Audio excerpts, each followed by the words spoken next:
Is tonight the night we get the verdict in the case pitting the SEC versus Ripple?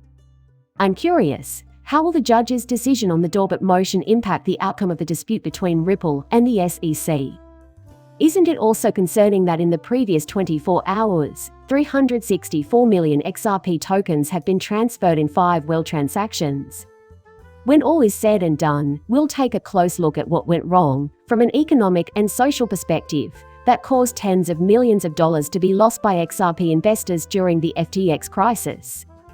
Guys, stay with me until the finish to find out more. If this is of interest to you, watch the brand new video right now. Welcome to our channel, where we discuss recent developments in the world of XRP and other cryptocurrencies. We'd like to extend a warm welcome to everybody who is checking out one of our videos for the first time. If you don't want to miss any of our videos, be sure to enable notifications by clicking the bell. Deaton said he does not anticipate substantial delays from Judge Torres in regards to rulings on summary judgment motions. Ripple's attorney, John E. Deaton, believes a verdict in the SEC case against the company is close at hand. It was made public today in a tweet by the founder of a crypto law firm who is representing thousands of XRP holders as a friend of the case, in response to questions about whether the release of the judge's decision on Dorbit motions provides any hints on the timeline for a summary judgment decision. When asked if there would be big delays, Deaton said he didn't think so. The lawyer mentioned that a judgment from the judge could come tonight or in a few weeks' time.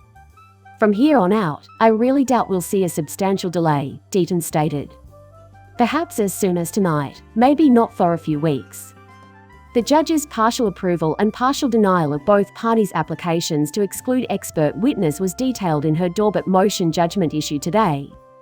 The study highlights XRP holders as the largest beneficiaries after Judge Torres threw out expert views provided by the SEC to support its assertions that XRP holders purchased the token with reasonable expectations of gains primarily from Ripple's efforts.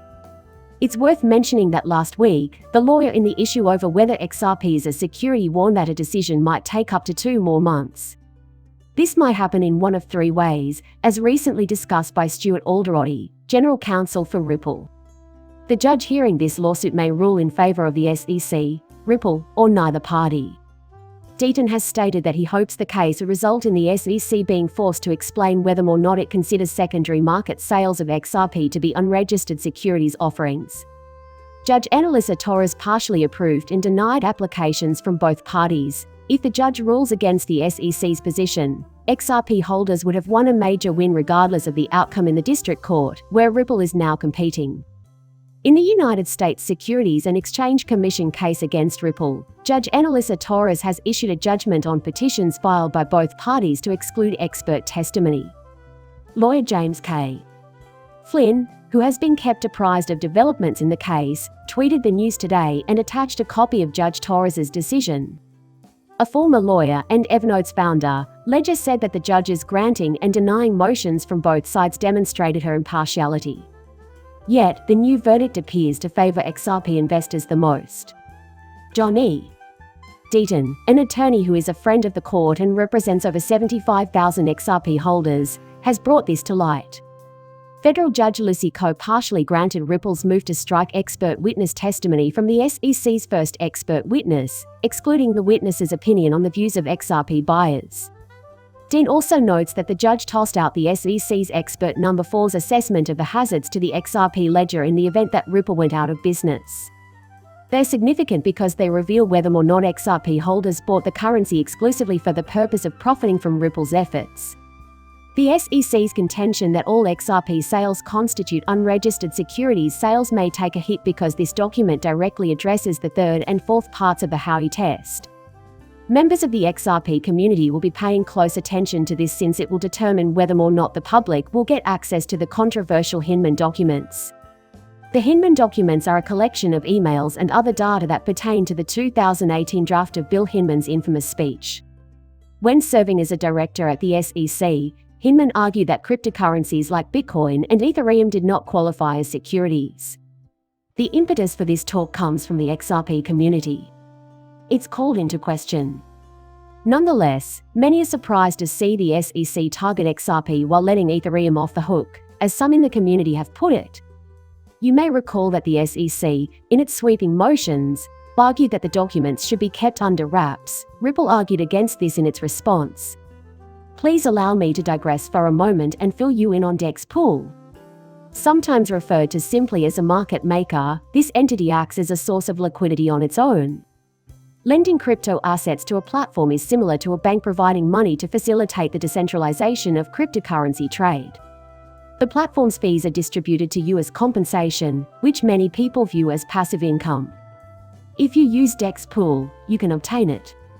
Automated compounding is the process by which a blockchain's asset management protocol automatically combines incentives to reach the maximum feasible compound interest rate via optimization techniques and data analytics. The goal of these protocols is to maximize AP, and they do so through reinvesting in LP users, returns, or participation. It should be made clear that anyone can increase the available funds on decentralized exchanges like Uniswap, SushiSwap, and so on via said pool. And there are a lot of upsides to making investments with such a lengthy time horizon. Dexpool has a welcome special sign-up bonus, which you can claim as long as you use the link provided in the video description. This is so because, first, you are getting rewards while your cryptocurrencies remain and staking, and second, decentralized platforms, being based on blockchains, coordinate cryptoasset trading on a large scale and among many users, and do so entirely through automated algorithms. You can earn up to 100 XRP with this offer. That's a cash bonus good for 10 days worth of use. This is a limited time promotion. This incentive will be added to your account when you make a deposit.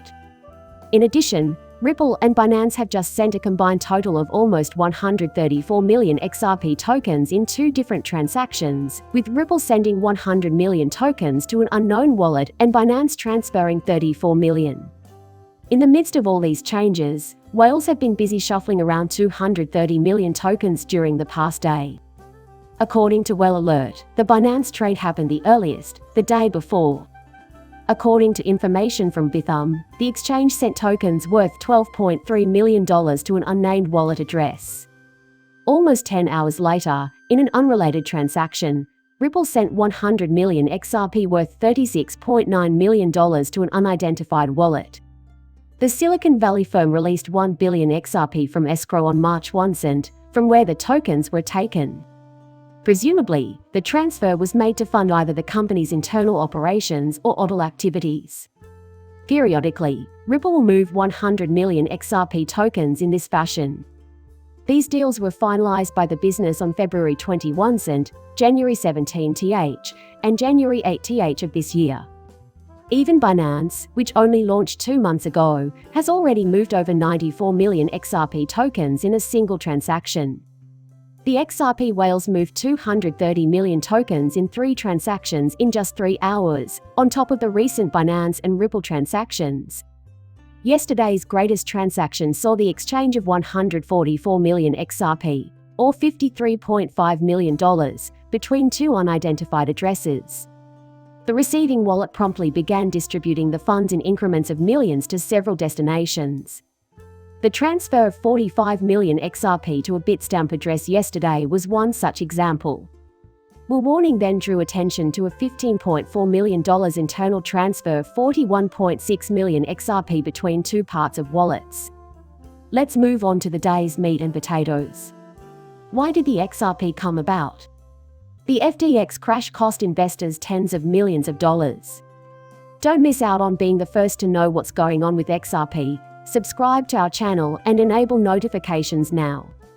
After releasing a new liability balance sheet, FTX admitted to owing its clients $93 million in XRP, among other things. Problem is, FTX owes XRP investors tens of millions of dollars and only has $12 million in XRP on hand. FTX, which was deemed bankrupt in November 2022, has numerous other debts totaling around $8.7 billion. The vast majority, $6.4 billion, comes in the form of cash, while Bitcoin accounts for the remaining $1.6 billion. The crypto community has been most vocal about the latter. It is unclear how the payback process would operate for customers, and whether XRP in particular will be refunded, given that FTX only has $1 million worth of Bitcoin on its financial sheet. Yet as of late February, FTX Japan made a public announcement that it had started refunding consumers' money. Assuming a value of $27 million at the time, the Japanese exchange had 71.8 million XRP on its books after a freeze of several months. To free up $9 billion in shares in BTC and ETH-focused trusts, FTX's parent company and one of its subsidiaries, Alameda Research, have filed suit against Grayscale Investments. That's all there is to this video, folks. You guys should like the video if you enjoyed it. Be sure to subscribe and activate the bell for alerts. See you in the next video, bye.